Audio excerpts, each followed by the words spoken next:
Chapter 7. The Black Castle. It was an appalling moment and an appalling place.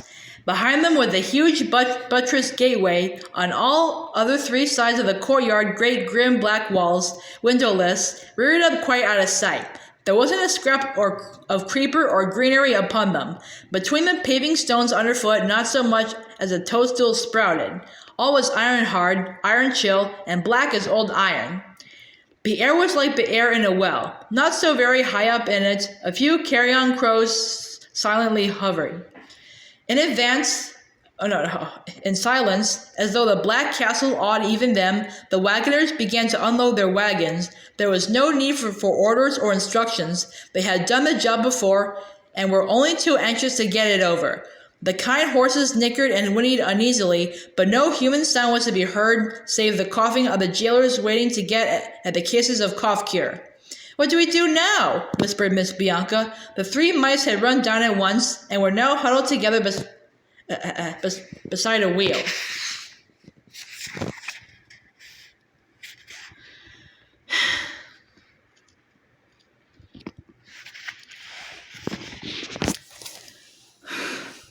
"Wait, then follow the best boots," muttered Nils.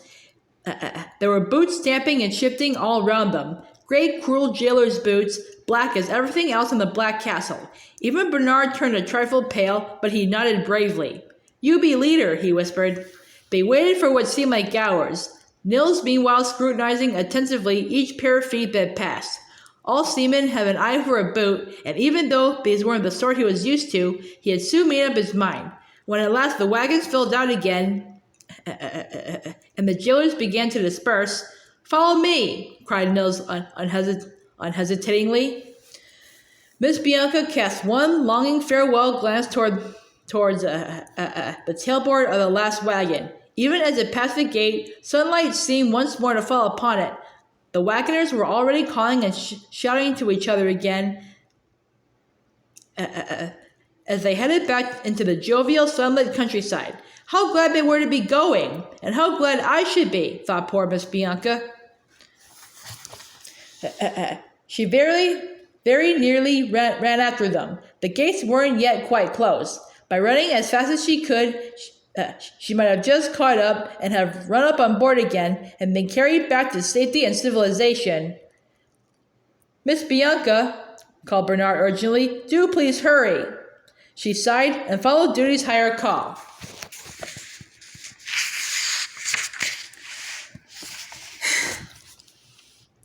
"2. See any hole?" muttered Nils. "There, by the stove," whispered Bernard. He was much cleverer than Nils indoors. "Run in quick, Miss Bianca." A moment later, they were all looking out from at least temporary security upon the head jailer's private sitting room. For that was where the best boots had led before stamping out again, and how luckily! What Bernard had spotted was actually the only mouse hole in the Black Castle. The walls of no single other apartment were wainscoted. From the dungeons below to the battlements above, all was either natural rock or bare granite blocks. Even the jailer's bedrooms weren't so much as whitewashed. As yet, of course, the mice didn't realize their good fortune. They barely glanced at the quarters they were in future to know so well before examining the larger quarters outside. "Oh, how pretty!" breathed Miss Bianca in surprise. At first glance, the head jailer's sitting room was pretty indeed. The upper part of each wall, above the wainscot, appeared to be hung with the most charming, varicolored paper, all reds and blues and browns and yellows. "Just like butterflies," added Miss Bianca admiringly. Then she shuddered, for when one looked closer, they were butterflies, each cruelly impaled by a lethal pin. Very many, as their poor broken wings showed, hadn't even died in a killing bottle, and they covered half of every wall. The head jailer must have been collecting them and tormenting them for years and years. He had evidently other horrid habits as well. Strewn all about the floor were cigar butts and the wrappers off packets of chewing gum, as though he he couldn't live without something in his mouth and hadn't been brought up to tidy as he went along. I'm so sorry, but really, I feel quite faint, said Miss Bianca. Go and lie down a bit, said Bernard kindly. It looks quite clean inside. At least he's short-sighted, don't you think? He added to Nils, as Miss Bianca thankfully withdrew. He didn't notice us under his heels? He's too fat to see past his own stomach, said Nils crudely. So far as he's concerned, I'd say we could run where we liked. But it's to be hoped he doesn't keep a cat. The words woke in Bernard a most uncomfortable recollection of an old member at that meeting of the Prisoners' Aid Society when everything started. Hadn't he referred, quite positively, to the head jailer's cat? Twice natural size and 4 times as fierce, Bernard recollected the very phrase. He keeps a cat all night, said Bernard gloomily. At that very moment, for the head jailer liked to leave his own door open, Mameluke lounged into the room. With splendid presence of mind, Bernard yanked a cigar butt across the entrance of the hole, thus making all mouse sense, and above this malodorous barricade, he and Nils peered anxiously out. The cat, Mameluke yawned, stretched, and finally leaped up into the head jailer's armchair. He was an enormous black half-Persian with a coat like a thundercloud and eyes like dirty emeralds. When veiled, they were menacing. When wide open, hypnotic. Even for a cat, his self-assurance was staggering. With the head jailer under his thumb, he was king of the Black Castle, and well he knew it.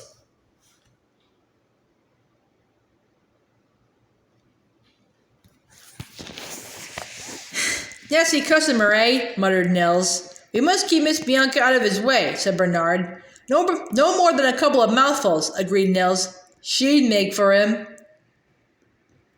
It crossed their mind that neither of them would make more than a couple of mouthfuls either. They watched Mameluke in silence for a few minutes longer, and then thoughtfully rejoined Miss Bianca and warned her that she was never, in any circumstances, to go out of the hole alone. 3. The hole was their home. It had several disadvantages. Mameluke was always liable to turn up in the sitting room outside, and the necessary smell of cigar butts at the entrance made Miss Bianca almost ill. But when Nils and Bernard, after several daring reconnaissances, discovered that there was absolutely no other accommodation available, they sensibly made the best of it, and at least it was a splendid listening post. They made it really very nice. The entrance passage, which ran directly at right angles from the wainscot, was quite 2.5 inches long, and this was their lobby, where kept Bernard's cudgel, Nils's sea boots and cutlass, and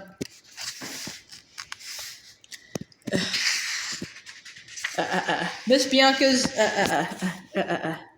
valise. It was essential to be tidy, and they had the head jailer's awful example.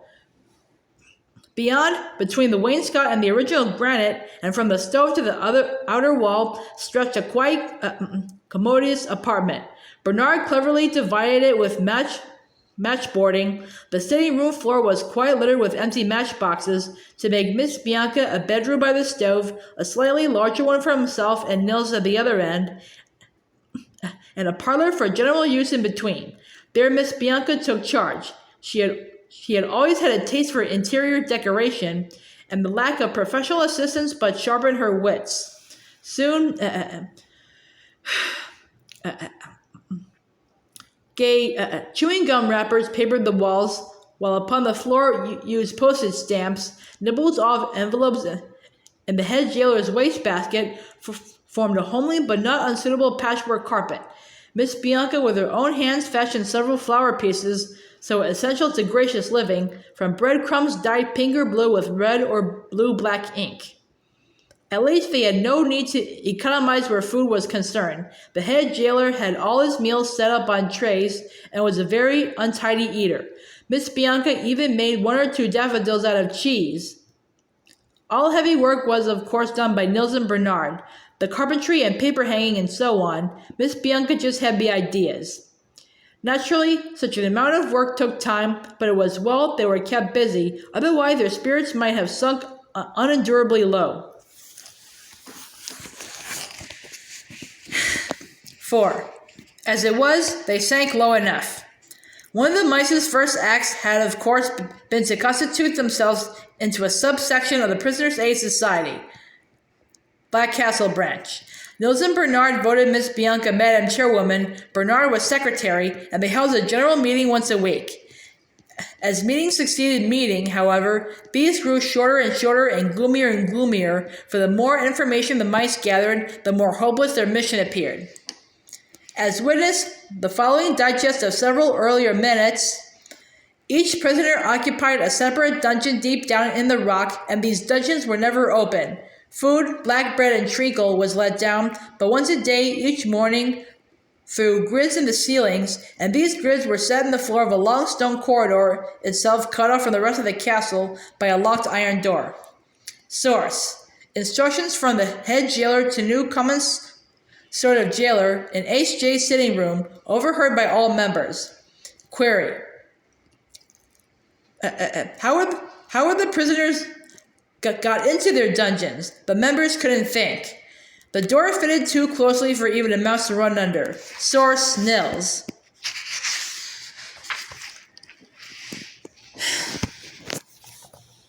Once a day, of course, it was unlocked by the jailer with the food pans, and then Nils was pretty certain he could have got in too, if it hadn't been for Mameluke the cat, see below. Mameluke regularly accompanied the jailer on his rounds. It was his horrible amusement to jump down into a dungeon as soon as the grid was open and torment the prisoner by spitting at him while he ate, and then right up again on the food pan. Source: gossip of jailers, overheard by Nils and Bernard.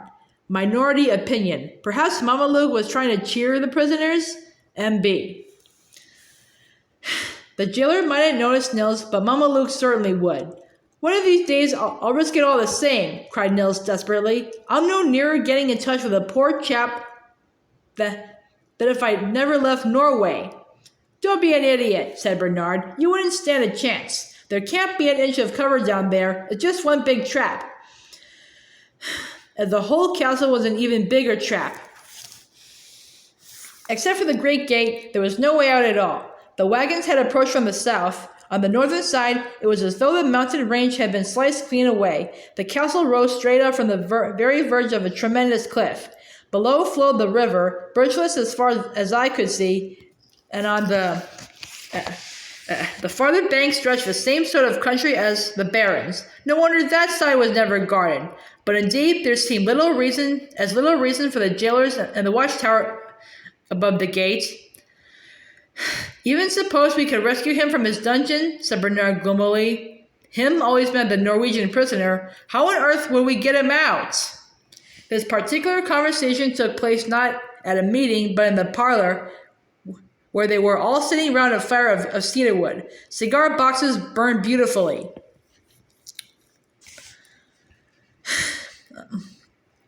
The leaping flames made it look very cozy, playing over the fresh wallpaper and the gay carpet and Miss Bianca's flower pieces. No amount of physical comfort, however, can lighten the burden of responsibility to a truly conscientious mind. Cross that bridge when we come to it, said Nils shortly. You mean you can't think of anything, said Bernard. I'm not blaming you. I can't either. What troubles me, began Miss Bianca. She hesitated. What was in her mind was something so dreadful, she felt she really ought to keep it to herself. Then she felt she really couldn't. What troubles me, whispered Miss Bianca, is that we don't know, we have no means of knowing, whether he's even still alive. She looked anxiously at Nils and Bernard. They were looking at each other.